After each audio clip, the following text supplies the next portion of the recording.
So today I wanted to give people the chance to ask questions if they had them, so that anything could be cleared up before you leave. So some things I may need to write on the whiteboard, so that's why the whiteboard is there. The first question, so maybe you want to say that. Aujourd'hui, j'ai pensé que ce serait bien de donner la possibilité aux méditants de poser des questions, de façon à ce qu'il n'y ait pas de doute dans leur esprit lorsqu'ils rentreront chez eux. Il est possible que j'ai besoin du tableau, c'est pour cette raison que vous voyez qu'on a installé le tableau. So the first question was, when you cannot feel the movement of the abdomen, on what do you place your attention? How do you work? So at the, I just am wondering who asked the question. Okay. So when you can't feel the movement of the abdomen, the first thing that you can try is to put your hands on the abdomen like this, because then you can usually feel the abdomen moving. And when it becomes clear in your mind, then you remove your hands. When it's unclear again, you can put your hands back. And usually, if you do this again and again, your focus will become stronger, and you'll be able to see the movement of the abdomen without your hands being there. But at stages in the practice when the feeling is imperceptible, then the yogi should observe the sitting posture and the whole body sitting and the touching posture. If the movement of the abdomen is no longer apparent at all, despite having worked with it, putting the hands on the abdomen. As one observes sitting and touching, if the rising and falling becomes apparent again, then one can go back to simply observing rising and falling and let go of sitting and touching. The next question was, is there or can there be noted an intention of breathing in or out? So we know for ourselves when we hold the breath, we can decide to hold the breath. So there's clearly an intention that causes the breathing to happen, breathing in and out. But it's not easy to note. So don't bother.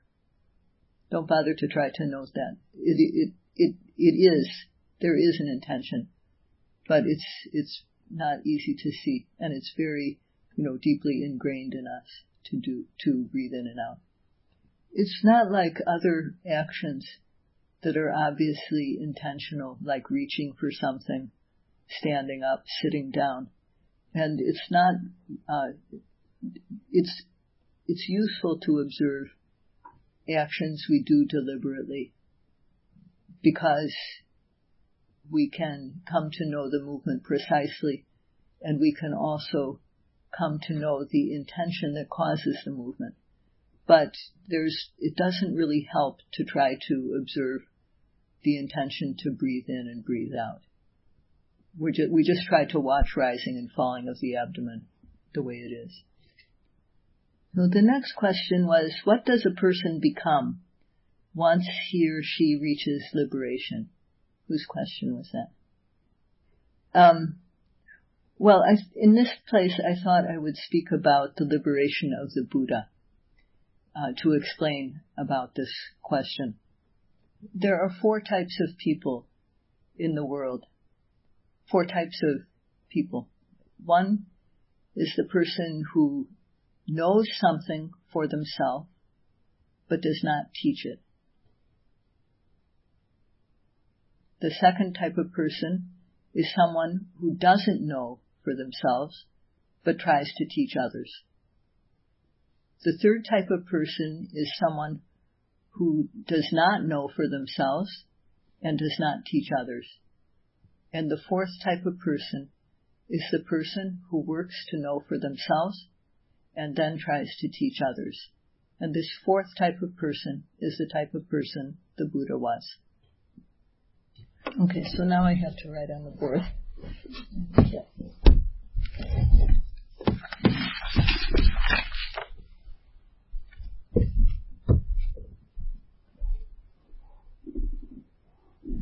so now that we've been doing the practice, we've been learning about our minds and our bodies. And in the mind, we know that there are defilements, right? Mental defilements. And the first one of these is, hold on, breathe. So there's 10. 10. Second is dosa, or in English, people probably know English. Dosa. I should put this.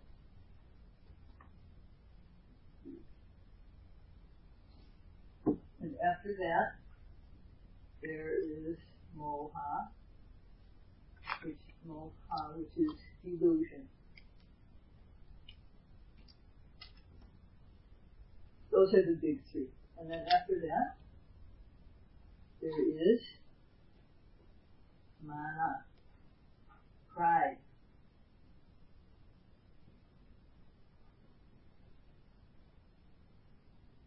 After that, there is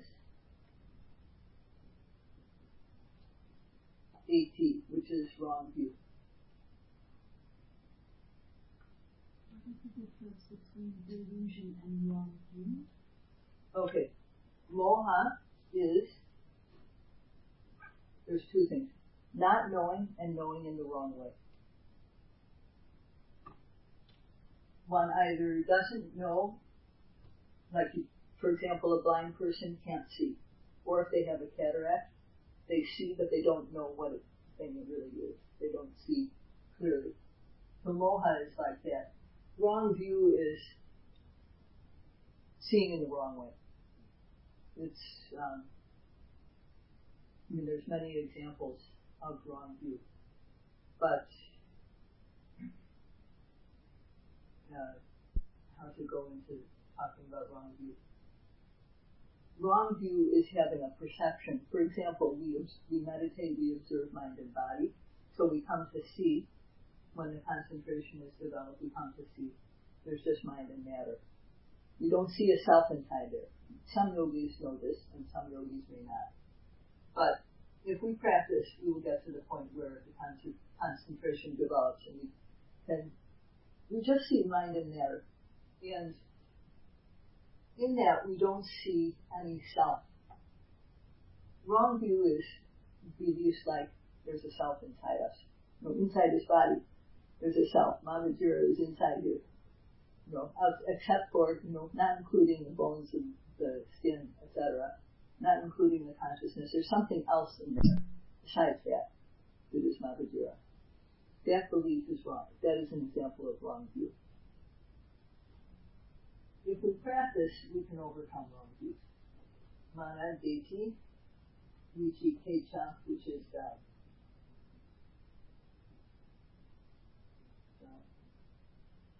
not being able to decide.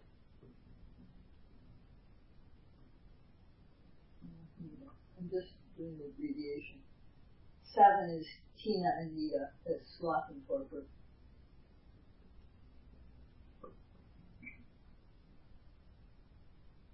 8 is restlessness.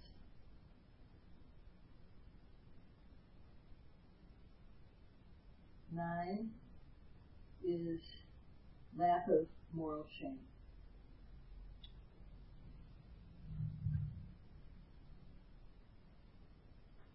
10, not being ashamed to do actions like killing, stealing, and so on. And number 10 is lack of moral fear.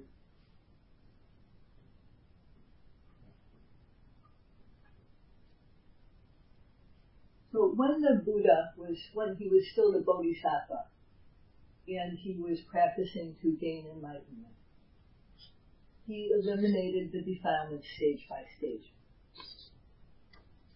So when one practices, one develops the path, and at the end of the path there's path knowledge, and with path knowledge, kilesas, these defilements, are uprooted stage by stage. So at the first stage, one uproots these. wrong view, and Vichikesha. So because at the first stage one sees that there is no self at all. I mean, one becomes firmly convinced of this. And also there's no doubt about the Buddha, Dhamma, and Sangha. And in addition to that, so these first stages, these two get eliminated. So the question was, what does a person become when they become enlightened? And they become free of these. They also become free of the very gross level of these.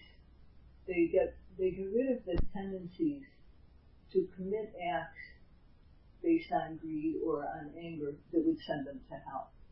So that means a person who has become pure to the first stage, realize the first stage of enlightenment, they're not going to do acts like killing. They're not going to murder. They're not going to commit deeds like rape, etc. They won't do that. They uproot that gross level. The second stage of enlightenment, these are weakened.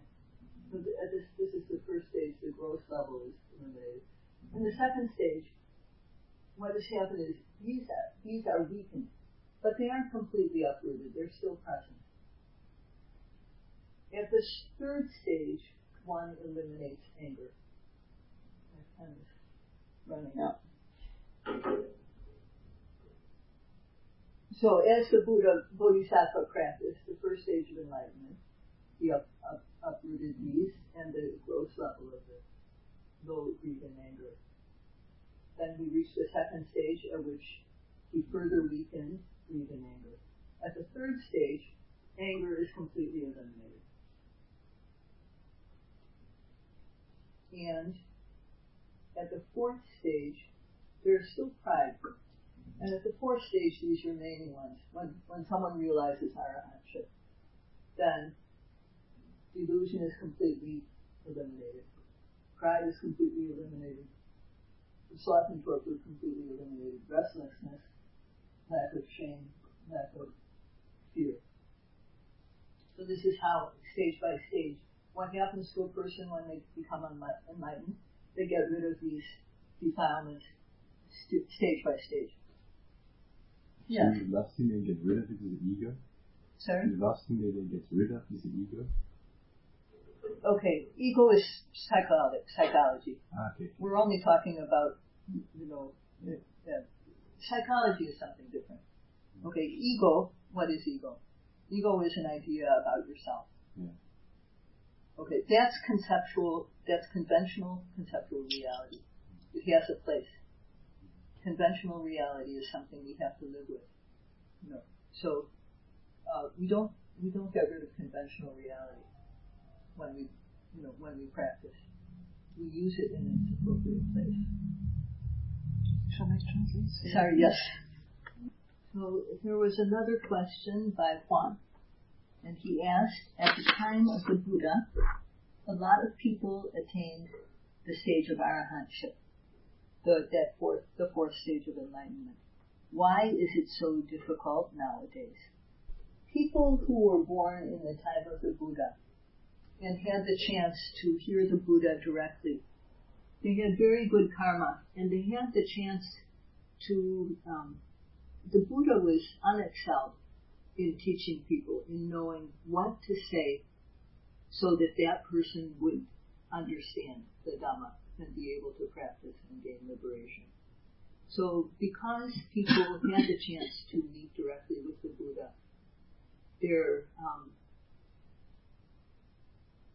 that put them in a much better position. There's just, even when you compare the teachers of modern days, the ones who are very old and revered, like Sayadaw U Kundala or the other senior teachers who have come here, they're not the Buddha, so they can't direct people in a faultless way. But, we can also consider how the Buddha had a son. His son was named Rahula. And Rahula became a novice when he was 7 years old. And he did not attain arahantship until he was 20. when he became a monk. So it took him 13 years, and he was the Buddha's own son. So if it took him 13 years, and he's that close to the Buddha, then we have to be patient about our own practice. So the next question is, does meditation help people to find their own way in life? Sense. Mm-hmm. So when we meditate, we are building mindfulness. And what we need to guide ourselves in life is we need to be able to consider, before we do something, is this going to be beneficial or not? And even if something is beneficial, we shouldn't do everything that is beneficial, because it may not be the right time to do it. So we also should choose what is suitable. Out of all the things that are beneficial for us to do, we should choose the ones that are suitable and for which the time is right. And if we do that, we can succeed in directing our life. So how this practice helps is that when it develops mindfulness, not only mindfulness, but effort, mindfulness, and concentration. Mindfulness gives us a space before we don't just react, because mindfulness acts like a brake on our habits. So we have the space before we undertake an action in which we can consider. When we develop our mindfulness, a person with good mindfulness can do this, can know, first of all, evaluate what are they going to do. Is it going to be beneficial to do this, to say this, to plan this, and then to choose effectively. And a person who has good mindfulness also knows when they make a mistake. They know whether they're doing the right thing, or they know when they've made a mistake. And if you know you've made a mistake, you can correct yourself. If you are making the right decision, then you just go straight ahead. So this practice is very helpful for us in our life, in finding our way. Okay. Another question was, is Anapanasati better for Vipassana practice? What is the best technique for being mindful in daily life? And I want to know who asked this question. What do you mean by Anapanasati? Do you mean what? Yeah, on the noise. Uh-huh. Do you mean you can get more concentration, so perhaps you can make better Vipassana. Did you practice that method before? Yeah, a little bit. Yeah. Uh-huh. Well, people can choose for themselves what method to practice. So this method I find is effective with if a method leads to development of the ability to see the three characteristics of phenomena, that they are impermanent, suffering, and selfless, then that is an effective practice. In regard to what is the best technique for being mindful in daily life, I feel that the sitting meditation supports our concentration. So it's good to do the sitting meditation in daily life.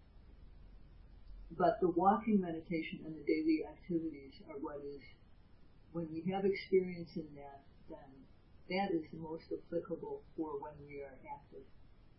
And so it's a way to put the awareness on the body when we are doing something. But when we're, when we're busy, when we're moving quickly, sometimes, all you can be paying attention to is the action of walking, or standing when you're standing somewhere, or sitting somewhere, or lying somewhere. Okay, another question was, could you please explain the relation between the development of Vipassana knowledge and the development of the four Brahma Viharas, Metta, Karuna, Mudita, and Upekkha? Okay, so this is where I'd like to continue to explain a little bit about Really, you have here. You have oh, the eraser. Oh, that's here good. is yes. Okay, so there are 4 ultimate realities. So, first one is the mind. The second one is concomitant mind state. And the third is rupa, or matter. And the fourth is nibbana. So these things really exist. Consciousness, the mind, concomitant mind states. Okay, and rupa, these things are in us, like mind and matter. Mind, also called consciousness, or vijnana. It's said the mind is the forerunner of all things. But the mind doesn't arise alone. It arises together with these concomitant mind states called cetasikas. And an example of those are the 10, lobha, dosa, moha, greed, anger, delusion, and so on. Those are what are called concomitant mind states. They arise together with the mind and they color it. So what is vipassana knowledge? Vipassana knowledge is basically panya, or wisdom, which is one of the cetasikas.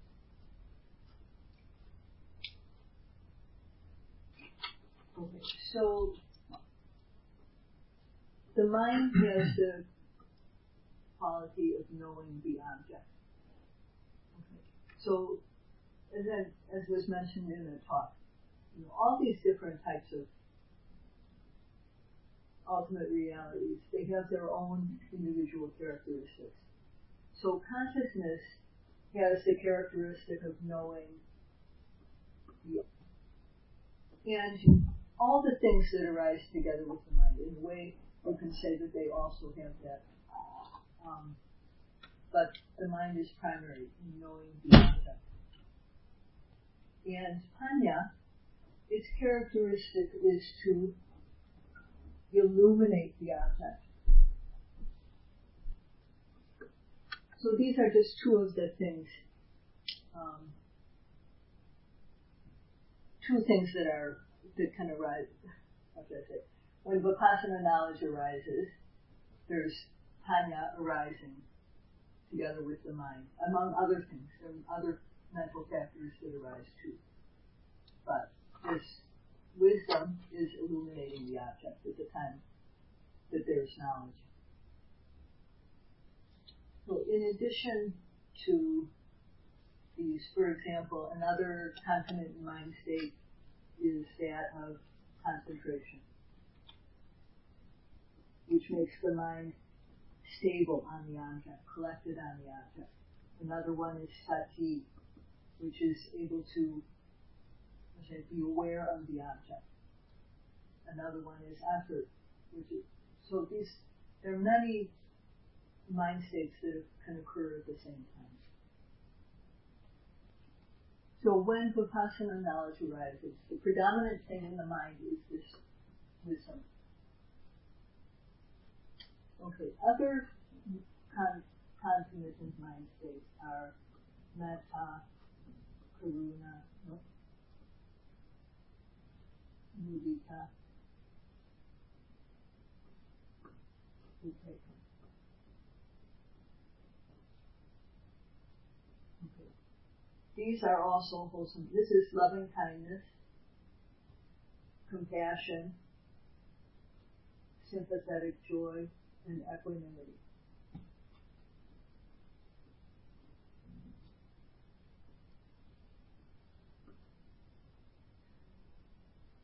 object of loving kindness, for example, when we have in mind an object, for example, may all beings be well, happy, and peaceful. At that time, the object is this concept, the idea of all beings, or may I be well, happy, and peaceful. At that time, the mind is dominated by loving kindness, and it has as its object this concept of the object of our metta. All beings, may all the yogis, may all beings in this town, and so on. So the object of metta is living beings, basically, of some type or other. So it has the nature to want what is good for others. Okay, compassion is different. Compassion has as its object beings who are suffering in some way. And it is the desire to relieve their suffering, the wish to relieve the suffering of beings. So it has a different type of object. It takes as its object suffering beings who are suffering in some way. And it has that wish to relieve their suffering. Mudita is the quality of sympathetic joy. When we see somebody who is enjoying good circumstances, it's the feeling of joy in their happiness. So this has suffering beings as its object. Mudita has beings who are happy as its object. And upekkha is the ability to have equanimity when viewing beings who are suffering, beings who are happy. Whatever being, whatever situation it is, being able to look with equanimity on the situation. So you can see that these are very different types of consciousness. The consciousness that is dominated by wisdom, which illuminates the object, as opposed to the mind, which is dominated by loving kindness, wanting the welfare of others, or compassion, wishing to relieve the suffering of suffering beings. Mudita, the joy at seeing another person's good situation. And upekkha, the response of equanimity towards whatever situation it is. These are all very different moments in consciousness. Okay. So these four mind states can get developed as a jhanic practice, where people develop the jhanas. They can also be used as a way to develop the ordinary wholesome mind. So when we chant loving kindness, this is an example of metta meditation, just as a way of developing an ordinary wholesome mind state. When the mind has metta, it's not angry. It's a wholesome mind state, but it's not absorbed like the way people get absorbed when they do jhana practices. So as far as how Vipassana knowledge and development of metta, karuna, mudita, and upekkha are concerned, I have to say that the more we understand ourselves, the more when we observe ourselves and we find out something true about ourselves, we through the practice, for example, understanding that there's just mind and matter happening, or that because of the mind the action is occurring. When we understand about ourselves, we also intuitively understand that others are the same way. And I would have to say, I feel that this increases our ability to have wholesome attitudes towards others. We can have an attitude of wanting others to be well because of our own understanding of ourselves. Okay, there are still a few more questions. This may or may not have answered your question.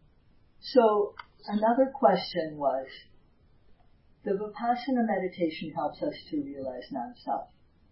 What is the part of us which decides to meditate, which makes some decisions, which respects morality? What is karma, and is there reincarnation? And I would like to begin by answering the middle question, which is, what is karma? Okay, so karma is basically cetana in Pali, or in English, intention. Volition.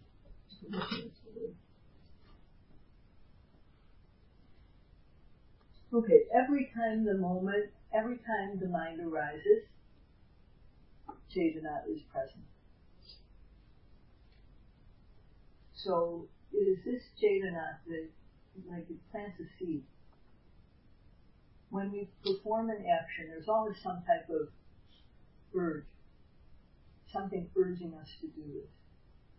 That is cetana, the factor of cetana. It's always present when consciousness arises. So this cetana can be either wholesome or unwholesome. And so this cetana is like a seed that is planted. So when a seed is planted, does it always bear fruit? Okay, no, it doesn't always. Because it needs the proper conditions. So, but the idea is, that this seed is planted when we perform an action with intention. Wanting to do something good, wanting to do something bad. That leaves a seed. And if the seed has proper conditions, the soil, the sun, the water, the air, it can sprout. Otherwise, it may not sprout. So that's the idea behind karma. So the first part of the question was, Vipassana meditation helps us to realize non-self. What is the part of us which decides to meditate, which makes some of our decisions, which respects morality? So what is the part of us? We have three parts, right? Mind, concomitant mind states, and matter. Three parts to us. So which part is it that decides? The mind. The mind is the forerunner of all things. So this mind, together with, so the mind is the predominant thing, but together with the mind there is also Manasikara, which is consideration. It can be either wise consideration or unwise consideration. And then also is like the arrowhead for the mind.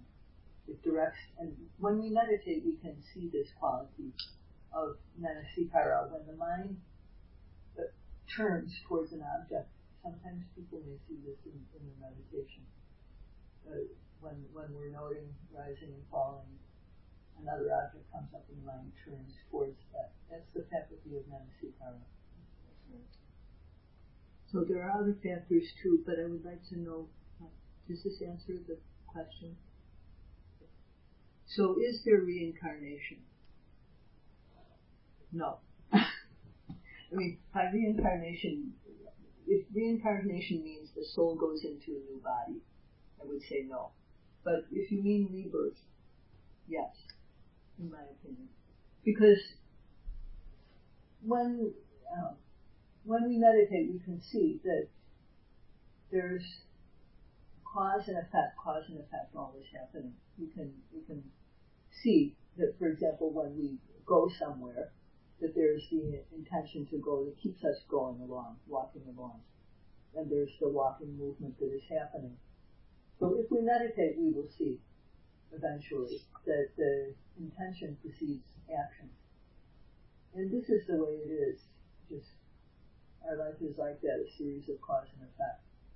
So when we pass away, if the causes are there for another lifetime to occur, it will happen. If the causes are there, then rebirth will happen. If there's no cause for rebirth to happen, then it won't happen. The last question is, the mental appears as a person in itself. It reacts, it feels, it decides. I feel it is separated from the observing consciousness because it is sometimes friendly and sometimes unfriendly, sometimes enemy and sometimes friend. Does the mental have its own consciousness? Okay, there are different types of consciousness. Seeing consciousness, hearing consciousness, smelling consciousness, tasting consciousness, touch consciousness, and consciousness, ordinary consciousness. And there can only be one type of consciousness arising at a time. So, consciousness varies because its object, seeing consciousness has a visible object as its object. Hearing consciousness has sound as the object. Another type of consciousness has thought as its object. So, in any case, the mind, there's not two types of mind that can occur at the same time. So whatever it is, whether it's, what you feel as being reacting or feeling or deciding, and then there's the observing consciousness, whatever it is, it's just consciousness. So there's the mind does not have its own consciousness. The mind is consciousness, and the difference, how we experience it is different, is because the object, the type of consciousness, it is, it has different objects, and it has different concomitant mind states. And that's what makes the difference between one moment and another of consciousness. So I don't know if that answers the question or not. So for all of you who leave tonight, I hope you have a good journey, and I hope that this has served your purposes and that you continue to practice meditation. Donc voilà, comme c'est le dernier enseignement aujourd'hui, Sayali vous souhaite à tous de poursuivre votre pratique quand vous serez rentrés chez vous et de continuer à progresser. Sadhu, sadhu, sadhu.